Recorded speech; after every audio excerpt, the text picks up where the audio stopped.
मुख्यमंत्री एकनाथ शिंदे यांच्या शिवसेनेचे पालघरमधील विद्यमान खासदार राजेंद्र गावित हे स्वगृही परतलेत। त्यांनी शिंदेंच्या शिवसेनेतून आज पुन्हा भाजपमध्ये प्रवेश केला। उपमुख्यमंत्री देवेंद्र फडणवीस आणि भाजप प्रदेशाध्यक्ष चंद्रशेखर बावनकुळे यांच्या उपस्थितीत त्यांचा पक्ष प्रवेश पार पडला। यंदाच्या लोकसभा निवडणुकीत खासदार राजेंद्र गावित यांचं तिकीट कापण्यात आलं आणि महायुतीतल्या जागा वाटपात पालघर मतदारसंघ हा भाजपच्या वाट्याला आला असून भाजपनं हेमंत सावरा यांना पालघरमधून उमेदवारी दिली आहे। त्यामुळे नाराज झालेल्या राजेंद्र गावितांनी शिंदेंच्या शिवसेनेतून पुन्हा भाजपमध्ये प्रवेश केला।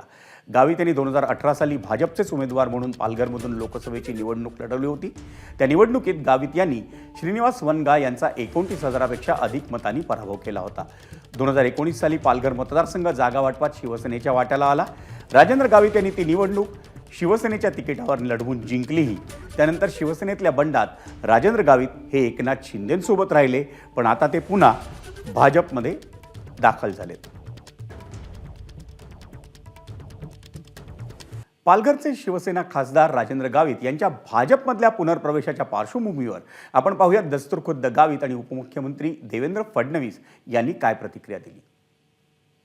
गावित साहेब हे शिवसेनेत असल्यामुळे माननीय मुख्यमंत्र्यांची मी चर्चा केली की मागच्या काळात आम्ही गावित साहेबांना तुम्हाला दिलं होतं, पण आता नवीन परिस्थितीमध्ये त्यांना पुन्हा आम्हाला भारतीय जनता पक्षात घ्यायचं आहे आणि माननीय मुख्यमंत्र्यांनी देखील त्याला संमती दिली, कारण जुना इतिहास त्यांना माहिती होता की त्या काळात आम्ही त्यांना शिवसेनेकडे दिलं होतं आणि म्हणून आज डॉक्टर गावितांचा पुनर्प्रवेश हा भारतीय जनता पक्षामध्ये होतोय।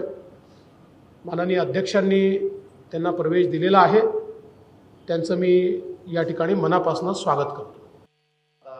या ठिकाणी शिंदे गटामधनं या ठिकाणी मी खासदार म्हणून 2.5 वर्ष या ठिकाणी काम केलं, परंतु आता या ठिकाणी 2024 मध्ये या ठिकाणी फडणवीस साहेबांशी चर्चा केली। त्यांनी सांगितलं की गावित साहेब, आपण या ठिकाणी एक राज्यामध्ये त्या ठिकाणी मला तुमची आवश्यकता वाटते।